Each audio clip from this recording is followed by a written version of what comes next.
বন্ধুরা, কখনো কি গভীর রাতের নীরবতায় হঠাৎ করে মনে হয়েছে চারিদিক শান্ত, অথচ ভেতরে ভেতরে মনটা যেন অস্থিরতা ছটফট করছে? চোখ বন্ধ করলেই দিনের ব্যস্ততার সব ক্লান্তি, অভিমান, অপূর্ণতা একসঙ্গে এসে আঘাত করছে বুকের ভেতর। জীবনটা একসময় কতটা মধুর ছিল, তাই না? আজ কেন তবে এত শূন্যতা, এত বিষণ্ণতা? অন্ধকার রাতগুলো কেন আমাদের নিঃশ্বাস পর্যন্ত ভারী করে তোলে আজকাল? এই প্রশ্নগুলোই আসলে একটা গভীর ডাক, এক মায়ের ডাক, যে মা করুণার ছায়ায় আমাদের সমস্ত ব্যথা মুছিয়ে দিয়ে যান। বন্ধু, তুমি কি সেই ডাক শুনতে পাও? নমস্কার বন্ধুরা, আশা করি তোমরা সবাই ভালো আছো। আমি তোমাদের বন্ধু নন্দিতা, তোমাদের সবাইকে স্বাগত জানাই তোমাদেরই চ্যানেল মৃণাল ভাইবসে। মা শারদা এক অমৃত বাণী দিয়েছেন, যে হৃদয়ে বিশ্বাস আছে সেই হৃদয়ে ঈশ্বর নেমে আসেন। বন্ধু, আপনি কি বিশ্বাস করেন কেবল ভক্তির শক্তিতেই জীবনের পাহাড় সম বাধাও গলে যেতে পারে? জানো তো, মায়ের একটি মন্ত্র আছে, যা রাতে শুয়ে চোখ বন্ধ করে মাত্র 7 বার জপ করলেই তোমার অস্থির আত্মা প্রশান্ত হবে, আর তোমার অন্তরে তুমি অনুভব করবে একটা আলো, যা হয়তো তোমার বহু দিনের অন্ধকারকে দূর করে দেবে চিরতরে। মনে প্রশ্ন জাগতে পারে, কেন এই মন্ত্র? তুমি কি জানো, প্রত্যেকটি মন্ত্র আসলে একটা জীবন্ত শক্তি। এগুলো কেবল শব্দ নয়, এরা হলো হৃদয়ের অমৃত। মা শারদার মন্ত্র ঠিক তাই। এটি তোমার দুঃখী হৃদয়ের ওষুধ, তোমার অন্ধকার জীবনের প্রদীপ। একবার ভেবে দেখো তো, তুমি কি চাও না বুকের ভেতরের যন্ত্রণার ভারটাকে নামিয়ে রেখে একবার এই মায়াময় আশ্রয়ে কিছুক্ষণের জন্য বিশ্রাম নিতে? কিভাবে জপ করবে এই মন্ত্র? আজ রাতে যখন শুতে যাবে, চোখ দুটো ধীরে ধীরে বন্ধ করো। সব দুঃখ, সব উদ্বেগকে অর্পণ করো মায়ের পদতলে। তারপর ভক্তির আবেগে নিঃশব্দ প্রার্থনায় 7 বার উচ্চারণ করো এই মন্ত্রটি। বন্ধু, মন্ত্র জপ করার সময় একবার দেখতে চেষ্টা করবে, তুমি কি অনুভব করতে পারছো মন্ত্রের প্রতিটি শব্দের উচ্চারণের সঙ্গে সঙ্গে হৃদয়ের ভেতরে আলো জ্বলতে শুরু করেছে? তুমি কি বুঝতে পারছো তোমার শূন্যতা আসলে ধীরে ধীরে ভরে উঠছে মায়ের উপস্থিতিতে? বন্ধুরা, মা কখনো সন্তানের হাত খালি রাখেন না। এই পৃথিবীর সমস্ত যন্ত্রণা তিনি দেখেছেন, অনুভব করেছেন। তাই সন্তানের আরতি শুনলেই ছুটে আসেন নিঃশব্দ আশীর্বাদ নিয়ে।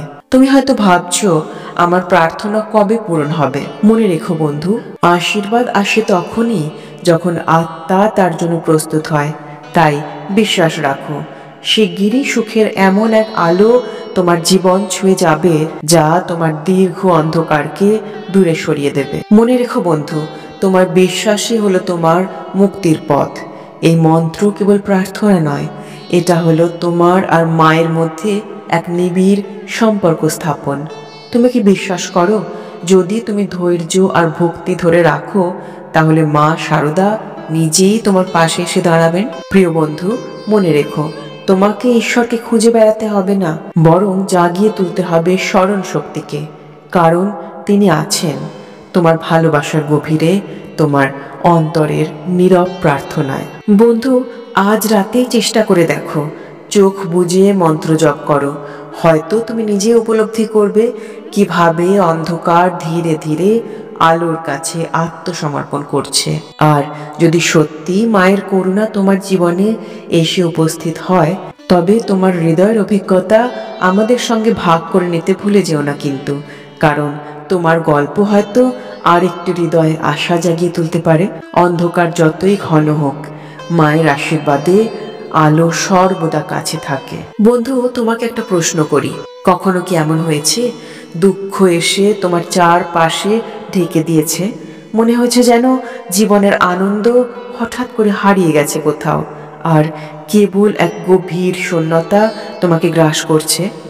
কিন্তু ভেবে দেখেছো কি, হয়তো এই দুঃখই আসলে ঈশ্বরের সান্নিধ্যে যাওয়ার এক সুবর্ণ সুযোগ। হয়তো এই অশ্রুর ভেতরেই লুকিয়ে আছে আলোর ঝলকানি। শ্রীরামকৃষ্ণদেব বলেছেন, যখন জীবনে অসহনীয় দুঃখ আসে, তখন সেটি ঈশ্বরের কাছাকাছি যাওয়ার সুযোগ। তুমি কি কখনো ভেবেছো কেন আমাদের এত কষ্ট পোহাতে হয়? তিনি নিজেই উত্তর দিয়েছিলেন, ঈশ্বরকে পেতে হলে আগে কষ্ট সহ্য করতে হয়, কষ্টের মধ্যেই তাকে খুঁজতে হয়। হয়তোবা এই কারণেই দুঃখ আমাদের আত্মাকে শুদ্ধ করে, আমাদের অহংকে ভেঙে দিয়ে ঈশ্বরের কাছে টেনে নিয়ে যায়। ভেবে দেখো তো, তাহলে কি আজকের এই বেদনা তোমার ভেতরের সেই মহৎ পথযাত্রারই শুরু নয়? মা শারদা বলেছেন, বিশ্বাসে মিলায় বস্তু, তর্কে বহু দূর। বন্ধু, তুমি কি বিশ্বাস করো যে মা আমাদের প্রতিটি নিঃশ্বাস দেখছেন, আমাদের প্রতিটি অশ্রু অনুভব করছেন? মা বলতেন, যে যেমন ভাবে আমাকে ডাকে আমি তেমন ভাবেই তার কাছে যাই। তাহলে তাহলে কি আমাদের ভক্তি, আমাদের আহ্বানে মায়ের করুণাকে টেনে আনে না? তোমার অন্তরের বিশ্বাসই তো তার আশীর্বাদের দ্বার খুলে দেয়। মা শারদা আমাদের শিখিয়েছেন, কোনো কষ্টই স্থায়ী নয়। তাহলে কি এই দুঃখ একদিন মুছে যাবে না? কেবল দরকার বিশ্বাস, আর সেই বিশ্বাস থেকেই জন্ম নেবে মুক্তির আলো। স্বামী বিবেকানন্দ বলতেন, জীবন মানেই সংগ্রাম, আর এই সংগ্রামেই আত্মার জয়। প্রশ্ন করি তোমাকে একটা, তুমি কি তোমার কষ্টকে অভিশাপ ভেবেছ, নাকি চরিত্র গঠনের এক মহামূল্যবান পাঠ হিসেবে দেখেছ?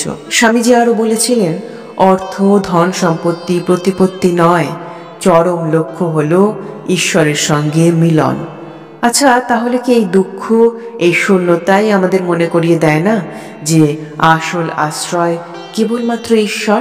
বন্ধু, এবার তুমি নিজেই বলো, তোমার জীবনের কোন কষ্ট তোমাকে ঈশ্বরের কথা মনে করিয়েছে? কোন অন্ধকারে দাঁড়িয়ে তুমি প্রথমবার ভেবেছিলে আলো কেবল তিনিই দিতে পারেন? এই প্রশ্নগুলো ভেবে দেখো, আর চাইলে আমাদের সাথে এর উত্তরগুলো ভাগ করে নিও। কারণ তোমার অভিজ্ঞতা হয়তো কোনো এক ভগ্ন হৃদয়ে আশার আলো জাগাতে পারে। দুঃখ কোনো অভিশাপ নয়, এটি আসলে আত্মার পরিশুদ্ধি, ঈশ্বরের কাছে পৌঁছানোর সিঁড়ি। তাহলে বন্ধু, আজ থেকে দুঃখকে আর ভয় পেও না, বরং তাকে প্রণাম করো। কারণ এই দুঃখই তোমাকে নিয়ে যেতে পারে সেই অসীম ভালোবাসার কাছে, যেখানে নেই কোনো অন্ধকার, আছে কেবল শান্তি, আলো আর নিরন্তর করুণা। তোমাকে ঈশ্বরকে খুঁজে বেড়াতে হবে না, তোমাকে কেবল জাগাতে হবে স্মরণ শক্তিকে, কারণ তিনি তো আছেন তোমার অন্তরের গভীরতম প্রেমেই।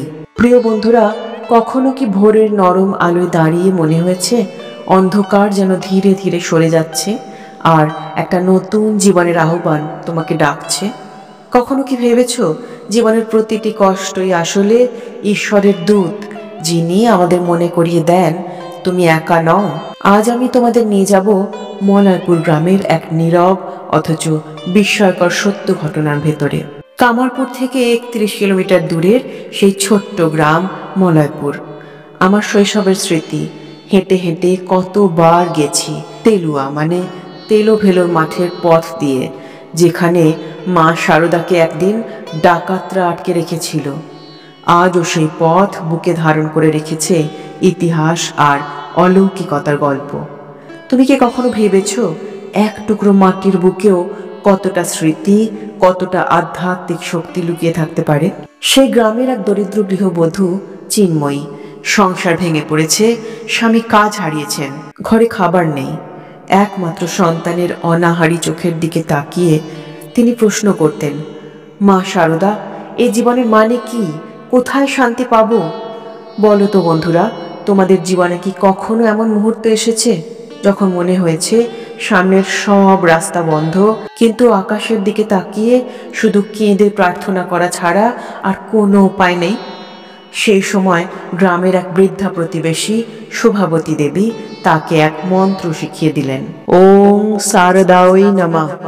তিনি বললেন, রাত্রের নিস্তব্ধতায় হৃদয় খুলে এই মন্ত্র জপ করলে মা শারদা তোমার ডাকে সাড়া দেবেন। চিন্ময়ী সেদিন রাতে চোখ বুজে 7 বার জপ করলেন সেই মন্ত্র। প্রতিটি শব্দের সাথে অশ্রুবিন্দু ঝরে পড়েছিল। তিনি ফিসফিস করে বললেন, মা, যদি তুমি না শোনো তবে আমি কোথায় যাব? বন্ধুরা, তোমাদের বলি, শেষ কবে তুমিও ঠিক এমন করেই অন্তরের গভীর থেকে ঈশ্বরকে ডেকেছ? দু একদিনের মধ্যেই খবর এলো তার স্বামী হঠাৎই এক সাবান কারখানায় কাজ পেয়েছেন। অপ্রত্যাশিত, বিস্ময়কর, অথচ বাস্তব। চিন্ময়ী কাঁদতে কাঁদতে বললেন, এ তো মায়ের কৃপা ছাড়া আর কিছুই নয়। বলো তো বন্ধুরা, তোমাদের জীবনে কি কখনো এমন কিছু ঘটেছে যা যুক্তি দিয়ে ব্যাখ্যা করা যায় না, শুধুমাত্র বলা যায় এটা তো ঈশ্বরেরই দয়া? বন্ধুরা, এই গল্প কেবলমাত্র চিন্ময়ীর নয়, এটা আমার, আপনার, আমাদের সবার।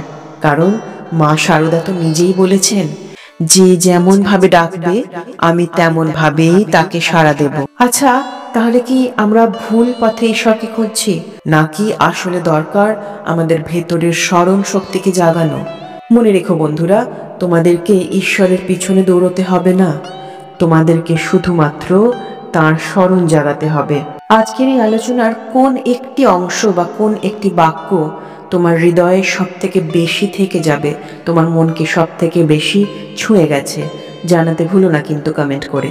বন্ধুরা, জীবন কখনো সহজ নয়, কিন্তু মনে রেখো, অন্ধকার যতই ঘন হোক, ভোরের আলো আসবেই।